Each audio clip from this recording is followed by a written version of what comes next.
Hey everybody, it's Aaron with my friend, my insurance partner, my insurance agent, Alex Barrera, and we're at the Goosehead office today.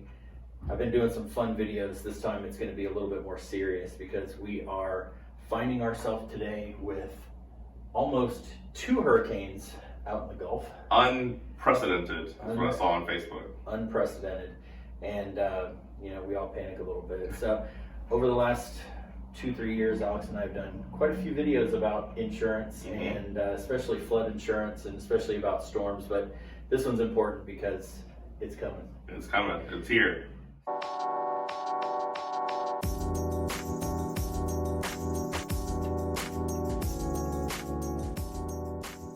So a few questions that I have for Alex that you guys need to know, especially as home buyers and homeowners, but I think there's even some realtors that don't know the answers to these questions, which is a little scary to me. But so when should you secure home insurance when you're buying a new home? You should go ahead and get the home insurance locked in. I mean, essentially the day you have the contract accepted, when you're moving forward with buying this house, go ahead and get it locked in. I mean, because the insurance process is gonna, possibly uncover some other things too, right? Maybe there's something going with flood that we didn't know about. Maybe there's past claims we need more information on, right? Maybe there's questions that we need to get asked. So essentially, once you get that contract accepted, you're moving forward with trying to buy this house, go ahead and get the insurance process knocked out too, right? Because those home insurance is set up to take effect on closing dates. So there's no time that's too soon, right? So it's just, might as well get it knocked out. Go for it, priority. So how do tropical storms and hurricanes impact home insurance? Tropical storms and hurricanes essentially shut down home insurance here in Houston. What happens is when there's a threat of an incoming storm, this is all insurance companies have a lot of leeway on this. Essentially, as soon as they determine there's a credible threat to homes in a certain area, they will do what's called a binding restriction. Okay. So you can no longer issue new business. Sometimes they will also limit changes on existing policies as well. So that's, essentially everything's kind of locked down until the storm has passed or the threat of the storm has passed, So yeah, tropical storms and hurricanes can put a stop on home insurance. So basically, if you've started this when you go under contract, you're probably okay. If you decide to start this after and there's a storm in the Gulf, you're not getting any insurance. Right. And that's essentially, there's usually going to be an option or two to kind of get worked out, but I have over 30 carriers I ride with, so why lose opportunity to work with all 30 when we get limited down to, hey, the only person I can write to with is this one company, to get your closing done, as opposed to all those other ones that I would have available normally. So when they implement these restrictions, is that statewide, state of Texas?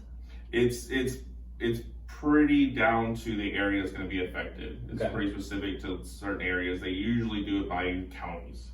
Okay. So typically whatever counties they believe are going to be affected or impacted by incoming storms, they will put binding restrictions in place for those counties. Of course, like Harris County, is usually a big one where we're going to expect something here in Houston. I forget the name of the storm we had a few weeks ago that ended up kind of fizzling out, but that one moved.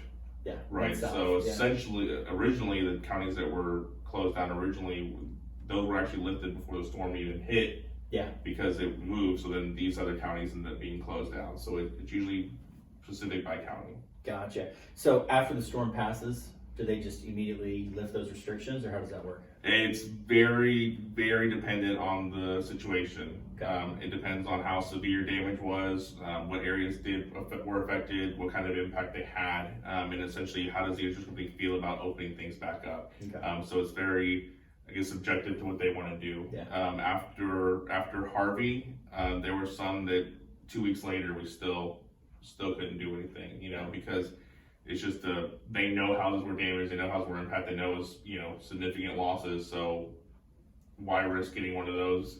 When somebody trying to slide one of those into your responsibility. So very subjected to the impact of the storm and the severity of damage caused by the storm. Gotcha. So moral of the story: when you're buying a house, lock it in early. Lock it in early. Once you have that home insurance locked in, it's squared away. They don't come back and kick your policy out because the storm's coming in. You you've had it set up, you know, you got it set for this date and you're good to go. Awesome. Well, Alex and I will do this again next year. Another reminder, go back and watch our last video that we did about flood insurance. That's the other one you should have right now. You should absolutely have flood insurance, and flood insurance has a 30-day wait once you're in a house. So the storm coming next week, if you want to buy flood insurance, if you're nervous about it, I would still do it, right? Even if you can't get coverage for next week, you can't get coverage for another month, like there's always going to be another storm. Yep. It's the only other thing I was stressed about flood insurance. I always get the kind of the phone calls, hey, I'm going to flood insurance set up. Okay, well, hey, the 30-day wait. Never mind. Yeah. There's other storms coming. Yeah, if this storm makes you nervous, next one's gonna make you nervous. Yeah. Go ahead and get it set up. Yep. There you go. So when you have insurance questions, call Alex. When you're ready to buy a house, give me a call. Call Aaron. Happy to help.